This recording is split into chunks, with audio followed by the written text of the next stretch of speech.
Jemaat yang dikasihi Tuhan, inilah sikap dan cara menyembah Tuhan di dalam ibadah online. Yang pertama, sama seperti ibadah di gereja. Yang kedua, gunakanlah pakaian yang rapi dan membawa Alkitab. Yang ketiga, berdoalah bersama sebelum dimulainya ibadah ini. Yang keempat, nyalakan TV atau HP atau tablet saudara. Dan yang kelima, ikuti setiap perkataan liturgos. Yang keenam, dengarkanlah khotbah dengan seksama. Yang ketujuh, berikanlah persembahan sebagai tanda syukur kita kepada Tuhan melalui transfer online banking yang nanti akan tertera pada layar saudara. Dan yang terakhir, tutuplah dengan doa bersama.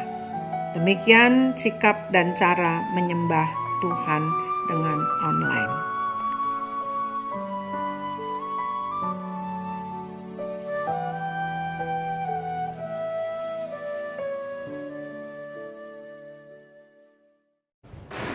Shalom, selamat pagi Bapak, Ibu, Saudara yang dikasihi Tuhan, para jemaat Gereja Kristus Jembatan Hitam, baik yang di pusat maupun di pos. Hari ini Jumat pagi kita akan beribadah kepada Tuhan dan juga untuk memperingati hari Jumat Agung, hari di mana Tuhan Yesus mati di kayu salib untuk menebus dosa kita. Mari kita mempersiapkan diri kita untuk kita masuk dalam ibadah.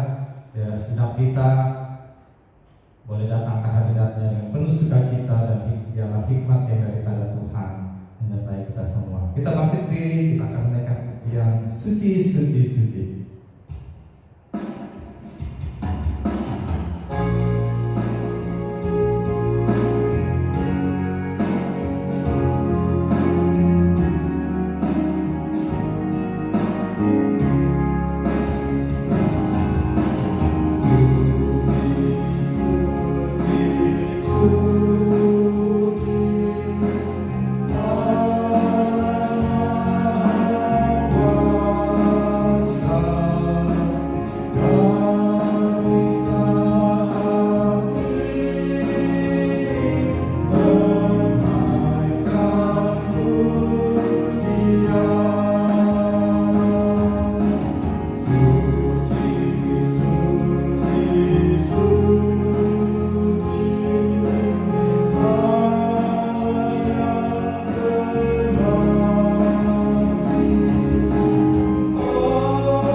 Pertolongan kita di dalam ibadah Jumat Agung ini ialah datangnya dari Tuhan yang menjadikan langit dan bumi, Allah yang Maha Kasih, yang kasih setianya kekal sampai selama-lamanya.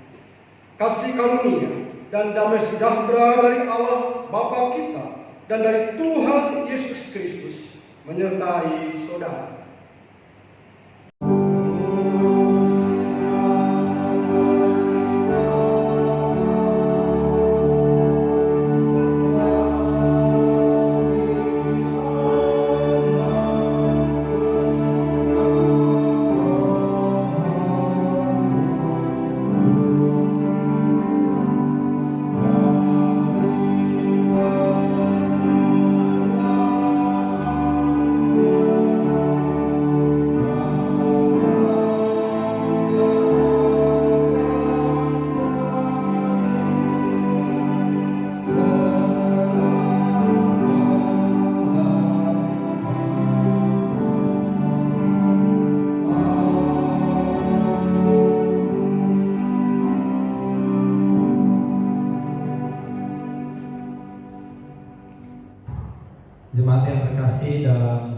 Yesus Kristus, nas pembimbing pada ibadah Jumat Agung ini terambil dari Mazmur 103 ayat yang ke-15 sampai 18. Demikian firman Tuhan.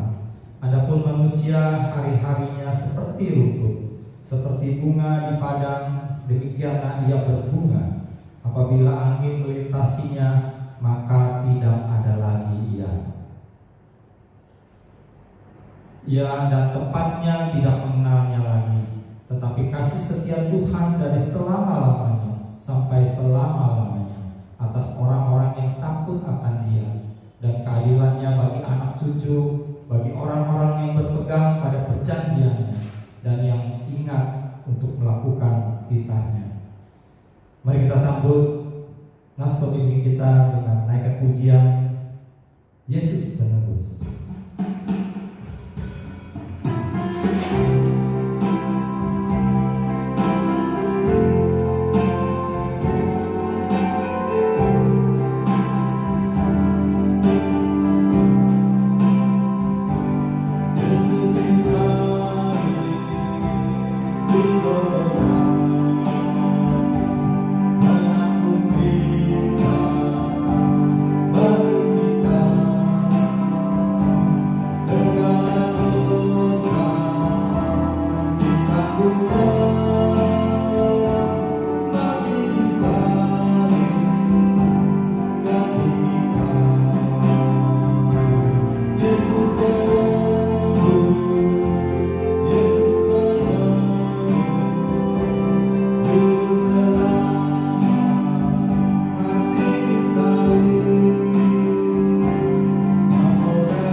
Jemaat yang dikasihi Tuhan, sekarang dengarkanlah petunjuk hidup baru bagi kita sekalian, seperti firman Tuhan dalam Efesus 2 ayat 10 yang mengatakan, karena kita buatan Allah, diciptakan dalam Kristus Yesus untuk melakukan pekerjaan baik yang dipersiapkan Allah sebelumnya. Ia mau supaya kita hidup di dalamnya. Inilah petunjuk baru bagi kita sekalian. Firman-Nya adalah pelita bagi kaki kita dan terang bagi jalan kita. Kita akan mempersiapkan hati kita untuk mendengarkan firman Tuhan. Mari kita naikkan satu pujian, kusiapkan hatiku Tuhan.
Mari Bapak Ibu dan saudara di dalam ibadah online memperingati hari Jumat Agung ini, kita mau mendengar firman-Nya.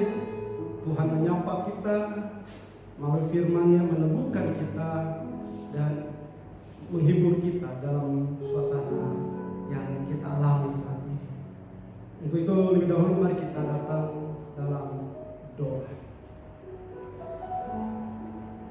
Bapa Surgawi, di dalam hari yang istimewa ini, saat kami umat-Mu memperingati akan kematian Tuhan kami Yesus dalam kemanusiaannya untuk menggantikan kami orang berdosa, kami datang kepada-Mu di dalam ibadah online ini, yang tidak mengurangi makna ibadah untuk kami boleh menyembah-Mu Tuhan dan juga mendengar firman-Mu. Sapa kami dengan firman-Mu, firman yang meneguhkan kami, firman yang menghiburkan kami. Dan biar Roh-Mu yang kudus menuntun dan membawa kami masuk dalam kebenaran firman-Mu dan memampukan kami menerimanya dan hidup di dalam firman ini. Dalam Tuhan kami Yesus Kristus kami berdoa. Amin.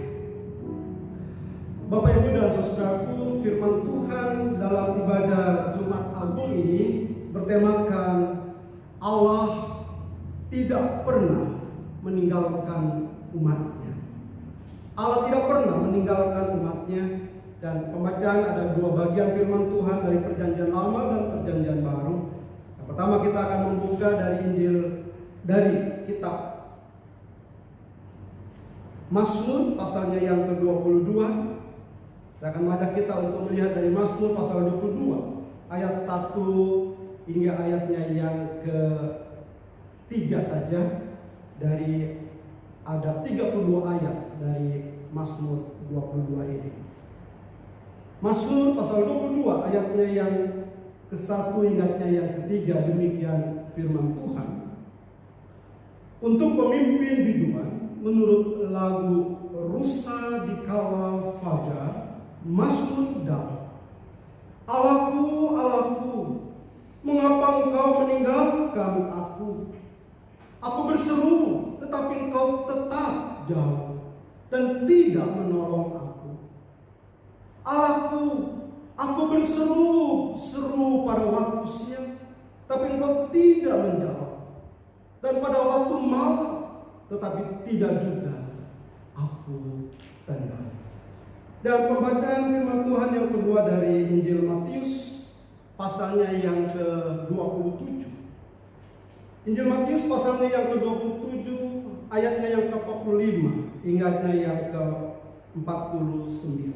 Saya akan bacakan juga bagi kita semua. Demikian perikop ini yang berjudul Yesus mati. Ayat yang ke-45. Mulai dari jam 12 kegelapan meliputi seluruh daerah itu sampai jam 3. Kira-kira jam 3 berserulah Yesus dengan suara nyaring, Eli, Eli, lama sabachthani. Artinya, Allahku, Allahku, mengapa Engkau meninggalkan aku? Mendengar itu, beberapa orang yang berdiri di situ berkata, ia memanggil Elia.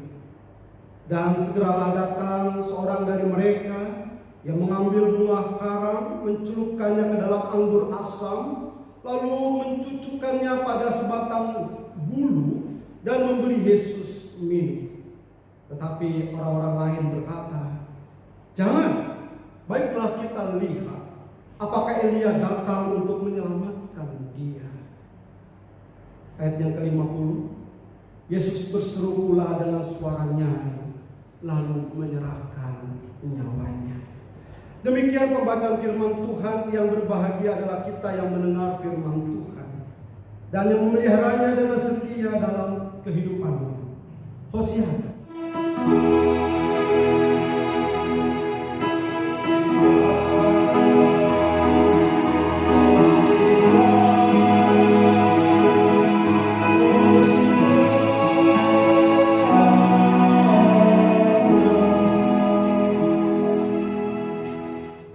Bapak Ibu dan saudaraku yang dikasihi Tuhan,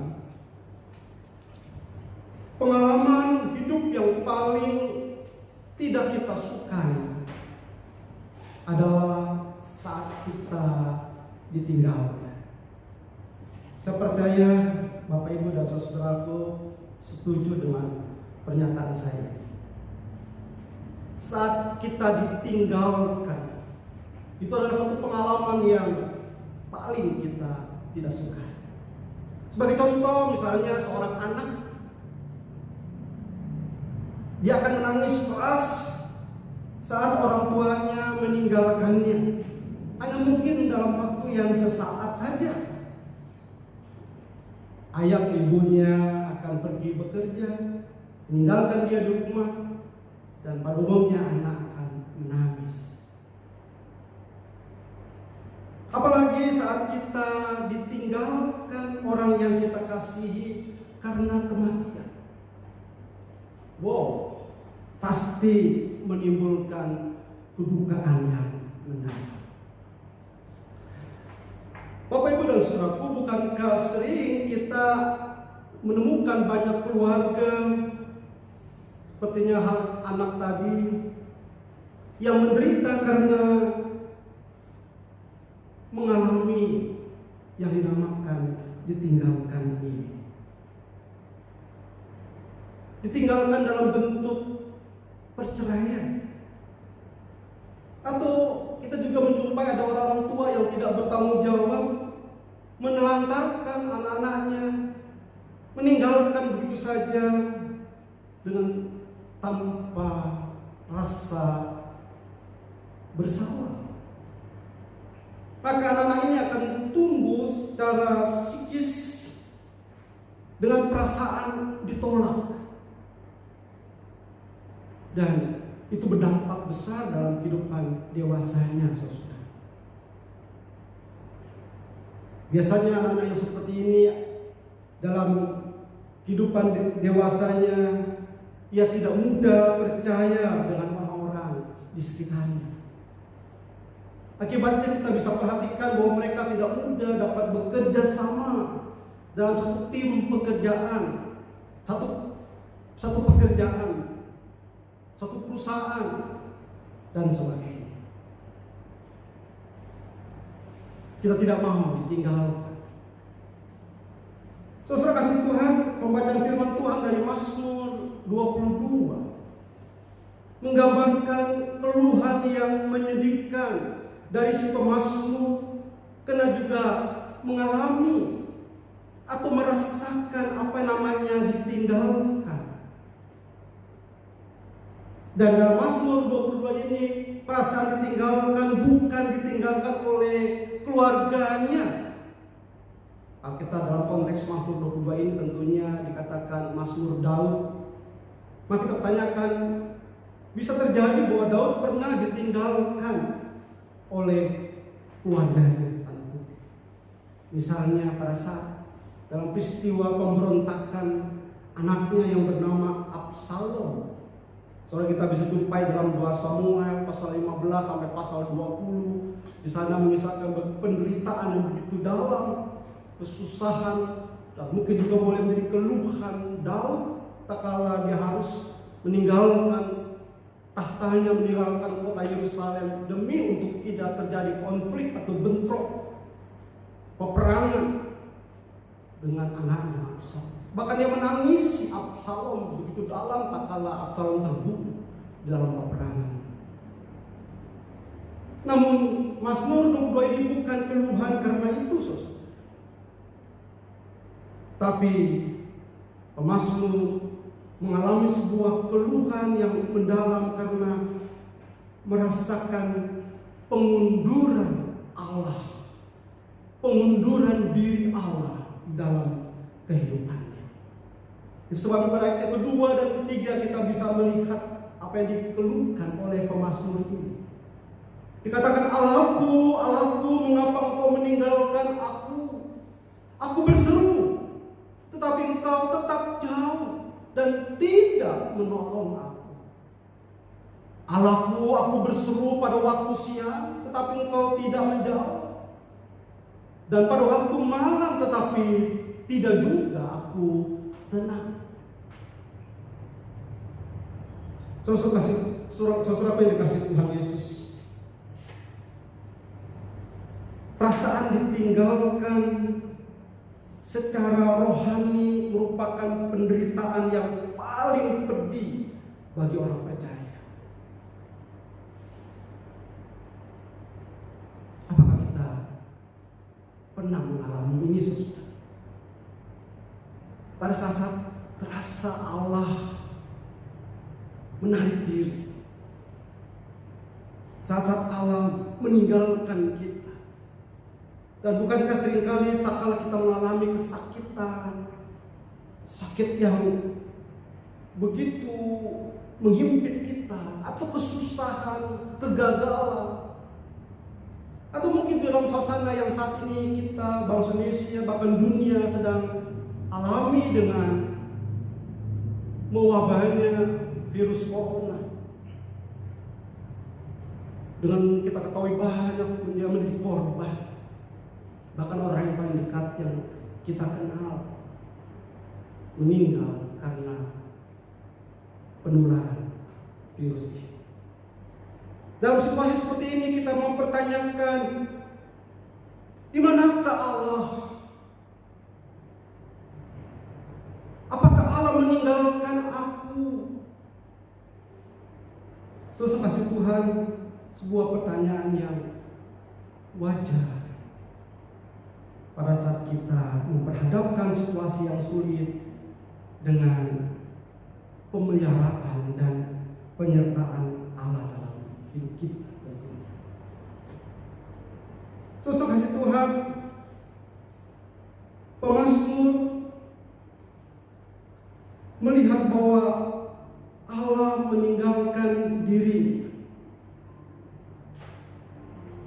merupakan sebuah gambaran akan peristiwa jauh yang akan datang di dalam peristiwa kematian Tuhan Yesus.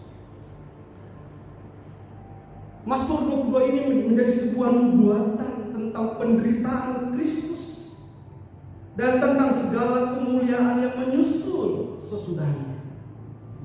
Dan itu telah ditangkap dengan baik oleh Rasul Petrus dalam suratnya yang pertama, dalam 1 Petrus pasal yang pertama ayat yang ke-11. Kalau saudara bisa membaca, membandingkan kisah. Perasaan pedih karena ditinggalkan oleh Allah bukan karena dirinya sendiri yang mengalami itu, tetapi ia menunjuk kepada Sang Mesias yang akan datang. Dan itu terjadi di dalam Kristus. Itulah sebabnya dalam Matius pasal 27, dalam perikop Yesus mati itu, pernyataan Mazmur kembali disuarakan oleh Yesus tatkala ia ada di atas kayu salib, dan merupakan sebuah perkataan yang pertama dari 7 perkataannya di atas kayu salib. Dikatakan bahwa mulai dari jam 12 ke 8 meliputi seluruh daerah itu sampai jam 3, Kira-kira jam 3 berserulah Yesus dengan suara nyaring, Eli, Eli, lama sabachthani. Artinya, Allahku, Allahku, mengapa engkau meninggalkan aku? Sama seperti dikatakan oleh pemazmur dalam pasalnya yang ke-22 tadi, saudara. Yang menarik di sini bahwa kematian Tuhan Yesus, tak kala Ia terpampang di atas kayu salib, Ia merasakan Allah Bapa meninggalkannya. Sebab itu katakan bahwa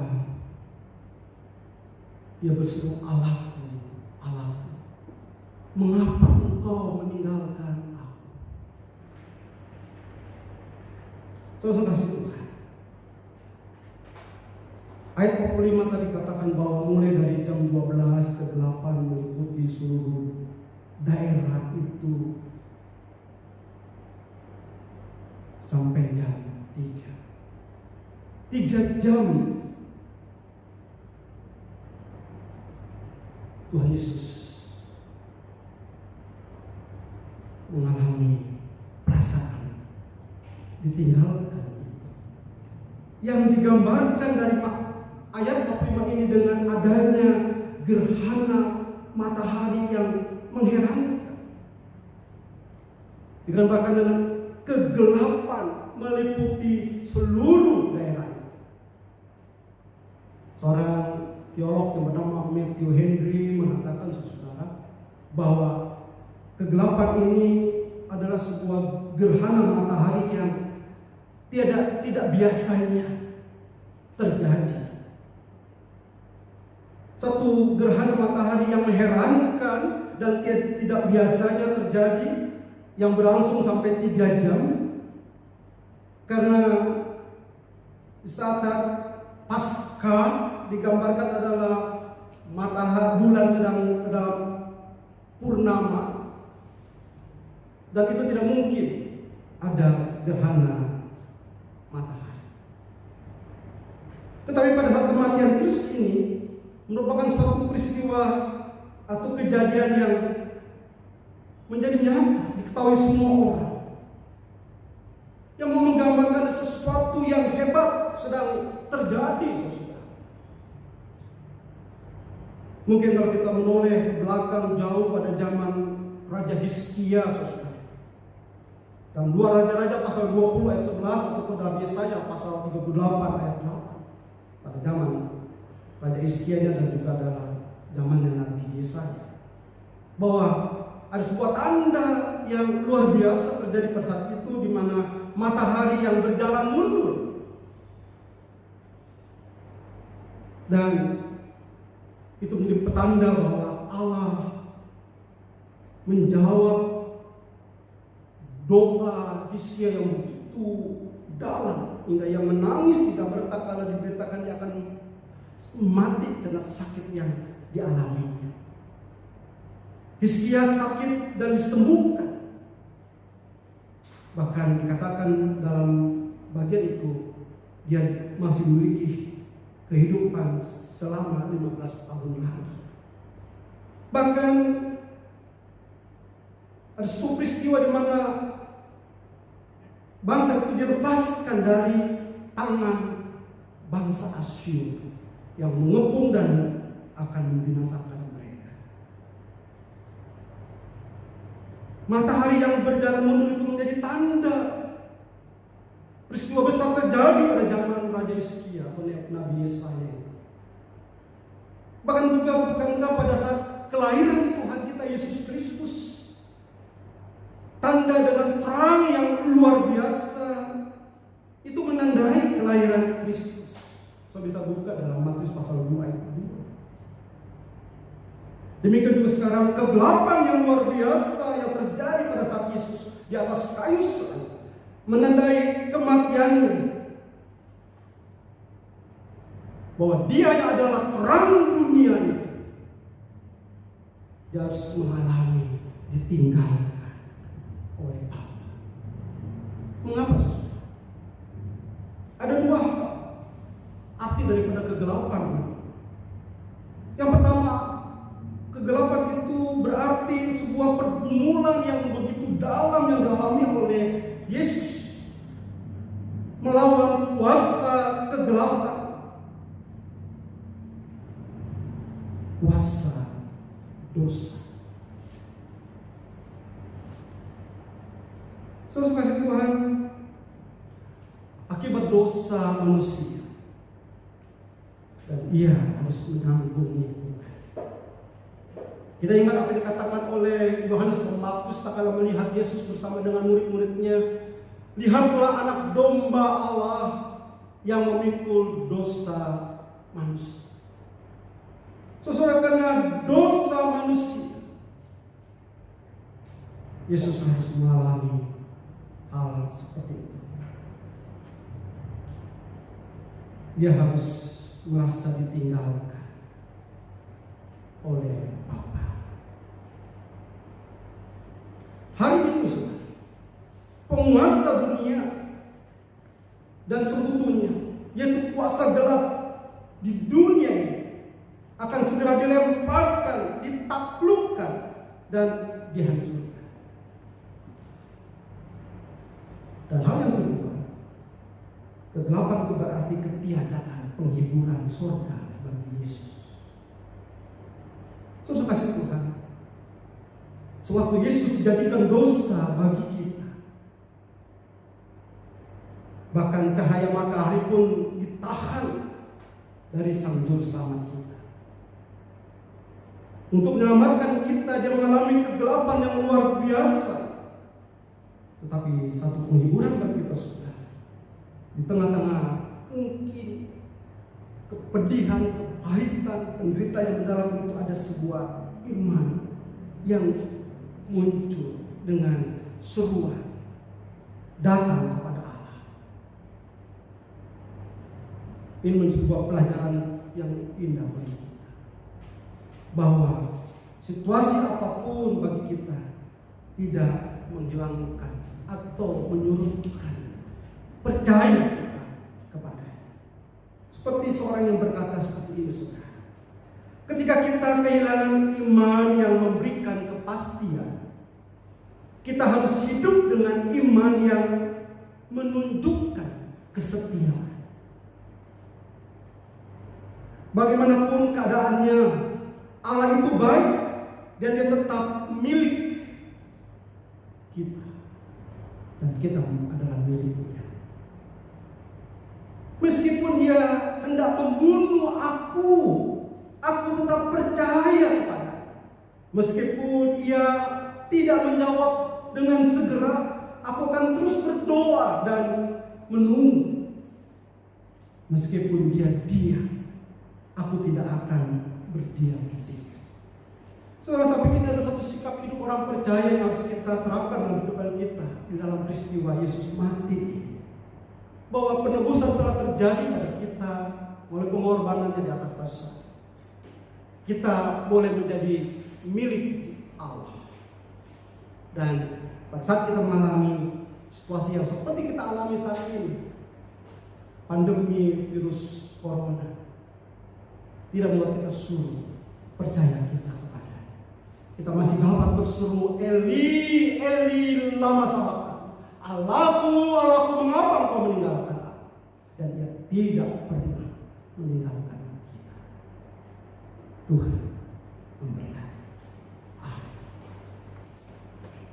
Bapak Ibu, saudara yang kasih Tuhan, mari kita berdoa. Kita dalam doa syafaat kita.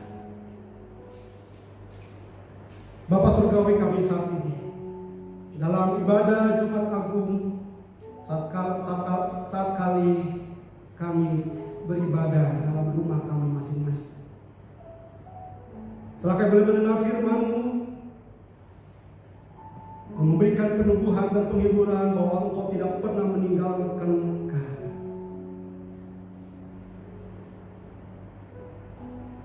Maka kami datang kepadamu dalam doa syafaat kami. Lagi kami mempertaruhkan bangsa dan negara kami, bahkan dunia ini di saat pandemi virus corona, saat COVID-19 ini mewabah. Kami berdoa Tuhan, biarlah kiranya dalam anugerah dan belas kasihan-Mu, dalam kuasa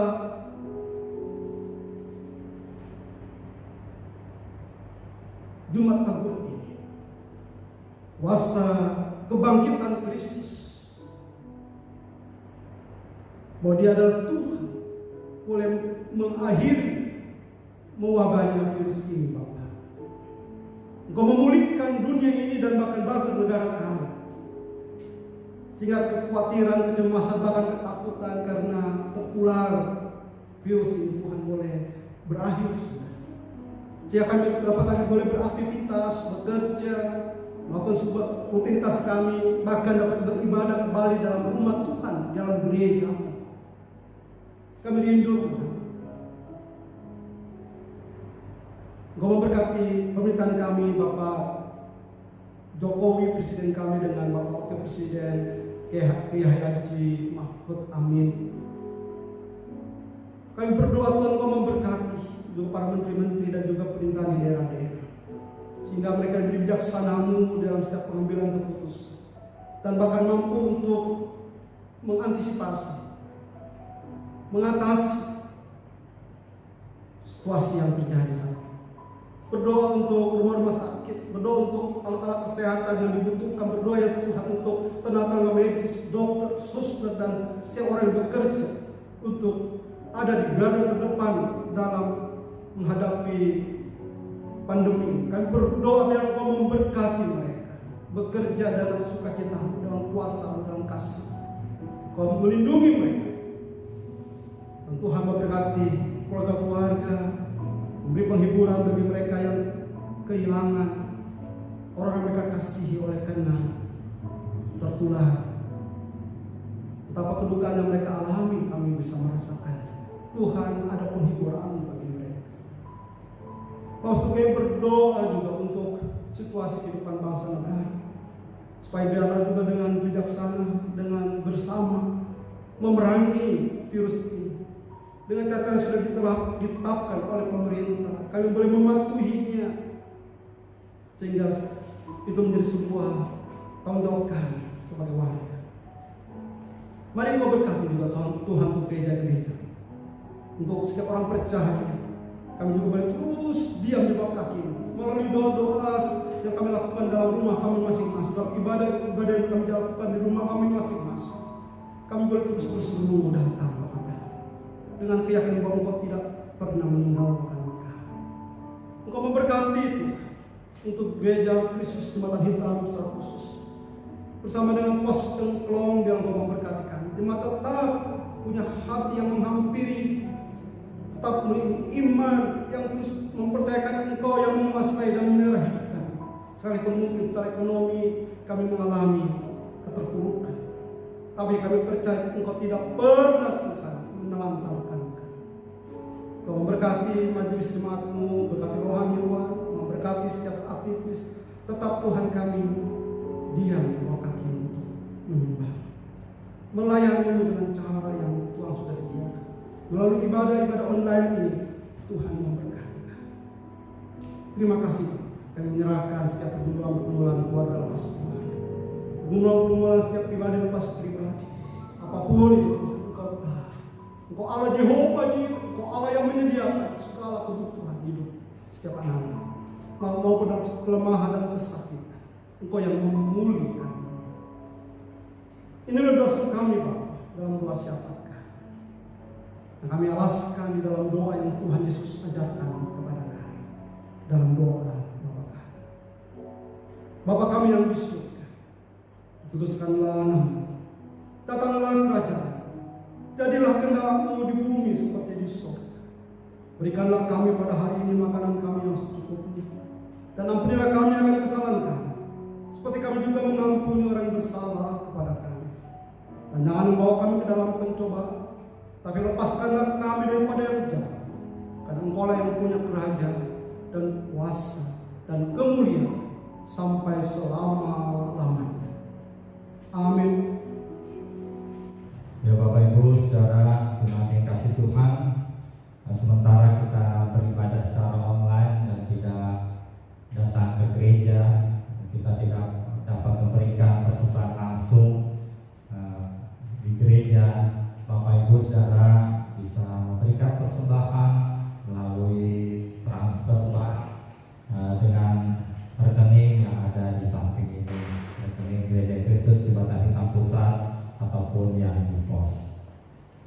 Mari Bapak Ibu sekalian, kita berdiri, kita akan bersama-sama dengan gereja dari segala abad dan tempat. Marilah kita mengikrarkan pengakuan iman percaya kita sesuai dengan pengakuan iman rasuli, dengan berkata, "Aku percaya kepada Allah Bapa yang Maha Kuasa, Khalik langit dan bumi, dan kepada Yesus Kristus Anaknya yang tunggal, Tuhan kita, yang dikandung dari Roh Kudus, lahir dari anak darah Maria, yang menderita di bawah pemerintahan Pontius Pilatus, disalibkan, mati dan dikuburkan, turun ke dalam kerajaan maut. Pada hari yang ketiga bangkit pula dari antara orang mati, naik ke surga, duduk di sebelah kanan Allah Bapa yang Maha Kuasa, dan akan datang dari sana untuk menghakimi orang yang hidup dan yang mati. Aku percaya pada Roh Kudus, gereja yang kudus dan am, persekutuan orang kudus, pengampunan dosa, kebangkitan orang mati,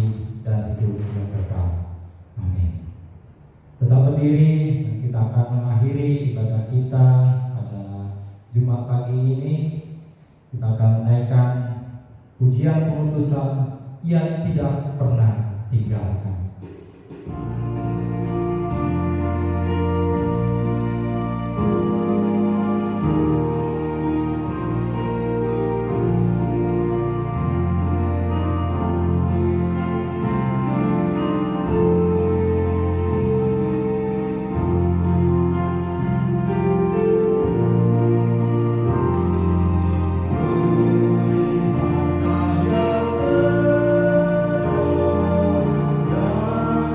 Dengan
terimalah berkat Tuhan.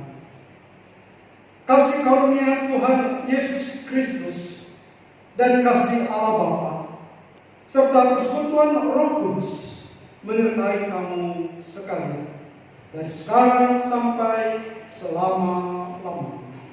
Amin.